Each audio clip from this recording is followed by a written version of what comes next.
সঞ্জয় রায়ের প্রাণ আশঙ্কা দেখতে জেলের মধ্যে এনকাউন্টার হতে পারে সঞ্জয় রায়। কারণ কেন, সঞ্জয় রায়কে জোর ফাঁসি দেওয়ার দেখা যাচ্ছে এখন উত্তেজনা গিয়ে বারবার জেলে দেখা করেছেন, বা কালকে কি আপনার সাথে কোনো রকম সঞ্জয়ের কথা হয়েছে শাস্তি হওয়ার আগে বা পরে? আইনজীবী হিসেবে আপনার কি মনে হয়েছে সঞ্জয় এরকম একটা জঘন্য কাজ একাই করতে পারে? বলছি শুধু কি সঞ্জয় রায় একাই ছিল, সেটা কি ইনভেস্টিগেশনে উঠে এসেছে পরিষ্কার করে আরো লোক ছিল বা কেউ ছিল? জিজ্ঞাসাবাদ করলে, সঠিক তদন্ত করলে কি আরো কিছু বেরোতে পারে? অনুপ দত্তের নামও তো সঞ্জয় একবারও বললো না। রাজ্য সরকার সঞ্জয়ের ফাঁসি চেয়ে কার্যত হাইকোর্টের দ্বারস্থ হয়েছে। আমার সঙ্গে রয়েছেন সঞ্জয়ের আইনজীবী কবিতা সরকার, কথা বলবো দিদির সাথে। দিদি, সঞ্জয়ের ফাঁসি চেয়ে রাজ্য সরকার হাইকোর্টের দ্বারস্থ হয়েছে। হ্যাঁ, এখানে তো ভালো কথা। মানে হাইকোর্টের দ্বারস্থ হলেন। এখন দেখা যাক যে হাইকোর্ট এই ইনভেস্টিগেশনে সন্তুষ্ট হন নাকি ফার্দার ইনভেস্টিগেশনের অর্ডার করেন। কারণ এই যা ইনভেস্টিগেশন হয়েছে তাতে একজনকে আর ফাঁসি দেওয়ার কোনো উপায় নেই। ইনভেস্টিগেশন বলছেন, ইনভেস্টিগেশনে শুধু আমি বলছি শুধু কি সঞ্জয় রায় একাই ছিল, সেটা কি ইনভেস্টিগেশনে উঠে এসেছে পরিষ্কার করে আরো লোক ছিল বা কেউ ছিল?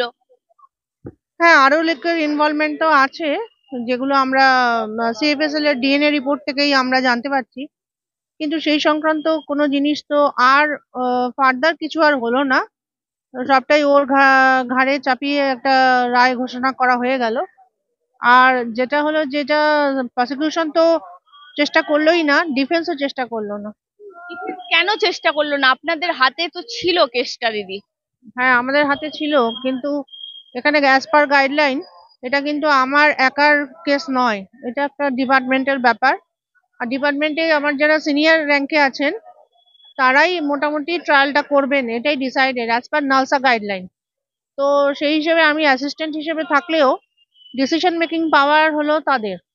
এবার তারা আর ফার্দার উইটনেস কল করলেন না। আচ্ছা, 207-এর পিটিশন দিয়ে, যেমন 161 স্টেটমেন্ট যাদের থেকে নেওয়া হয়েছিল, মানে চার্জশিট উইটনেস বাদে তাদেরও ইয়ে মানে রিপোর্ট চেক করা হলো না। আর সেখান থেকে কাকে কাকে ফার্দার ইনভেস্টিগেশন করা যায়, মানে আরো সরি মানে কাকে অ্যাকিউজড আরো করার দরকার ছিল 319 দিয়ে, কাউকে অ্যাকিউজড করা হলো না, বা কাউকে আরো ফার্দার ডিফেন্স উইটনেসও করা হলো না।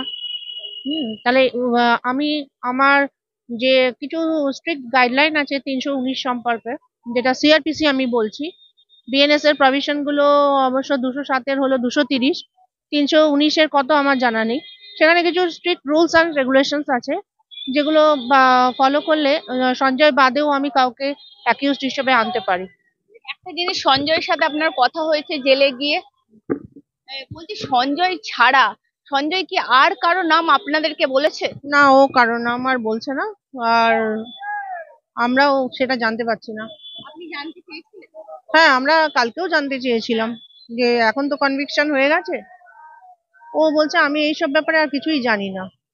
তাহলে একটা জিনিস, ও শুধু বলছে আমাকে জোর করে পুলিশ সই করিয়েছিল কাগজে, বিভিন্ন রকম কাগজে জোর করে সই করেছিল, আমাকে মেরেছে, অত্যাচার করেছে, এই ঘটনাগুলো বলেছিল। কিন্তু কারা তার মাথাগুলো, কারা সেগুলো বলে? না, সেগুলো তো মাথাগুলো কিছু নেই এখানে তো।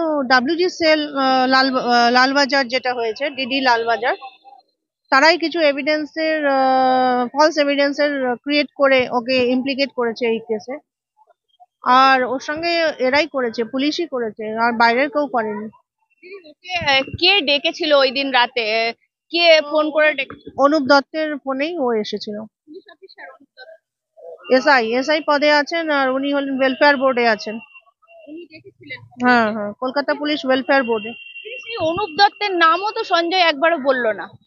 না, ও তো প্রথম থেকেই বলছে যে অনুপ দত্তের ফোন কলেই উনি এসেছে। ওইটা কি কোর্টে জানিয়েছিল? হ্যাঁ বলছি হ্যাঁ দিদি, আরো 5 জনের ভিসারা রিপোর্টে যা এসেছে, আরো 5 জনের ডিএনএ রিপোর্ট এখনো পাইনি আমরা। যেটা আপনি পেয়েছেন যে ডিএনএ রিপোর্ট। হ্যাঁ, 5 জনের ডিএনএ পাওয়া গেলে কি করে হবে, যেমন সঞ্জয়েরটা ম্যাচ করাতে হয়েছে, সেরকমই তো এখন যারা ওই মানে ইয়েতে ডিউটিতে ছিল বা যাদেরকে সাসপেক্ট করা হচ্ছে তাদের থেকেও তো ডিএনএ কালেকশন করে মেলাতে হবে, তবে তো মিলবে। এখানে তো ফার্দার ইনভেস্টিগেশনেরই অর্ডার নেই।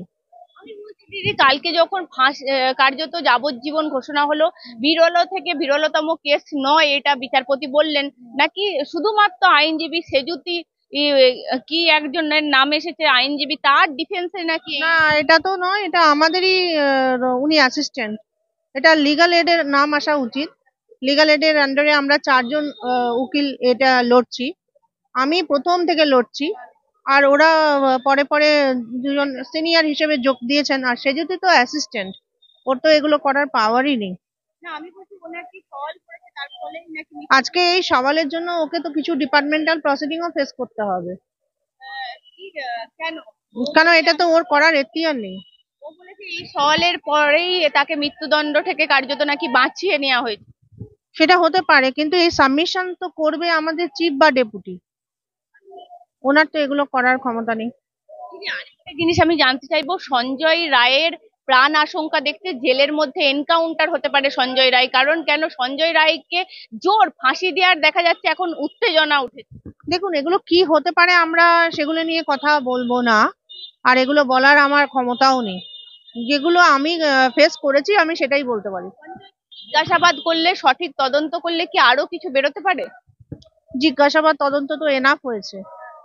এখন যারা মানে আরো যাদের সিএফএসএল রিপোর্টে যাদের ডিএনএ এর উপস্থিতি পাওয়া যাচ্ছে, সেই সব দিকগুলো তদন্ত হলে মনে হয় ভালো হতো। কি কি খামতি রয়ে গেল ডিফেন্সের তরফ থেকে আপনার? অনেক কিছু, সেগুলো এখন এই মুহূর্তে আমার বলা উচিত না, আর বলা যাবেও না। আপনি তো গিয়ে বারবার জেলে দেখা করেছেন, বা কালকে কি আপনার সাথে কোনো রকম সঞ্জয়ের কথা হয়েছে শাস্তি হওয়ার আগে বা পরে? কি ব্যাপারে? এই যে আপনি কি এখনো কোনো নাম জানেন বলে দিন, বা সেটা নাম জানলে তো আমি এখনই বলতাম। না না না, ওনাকে না, হ্যাঁ হ্যাঁ, বলে অবশ্যই এখনো অবশ্যই। শেষ সময় আছে বলে দাও, এরকম না কোনো? না, উনি কালকেও কিছু বলেননি, এর আগেও আমাদের কিছু হেল্প করেননি। আরেকটা জিনিস, আইনজীবী হিসেবে আপনার কি মনে হয়েছে সঞ্জয় এরকম একটা জঘন্য কাজ একাই করতে পারে? না, এটা আমার মনে হচ্ছে ও একা এই ক্রাইম করা সম্ভব না।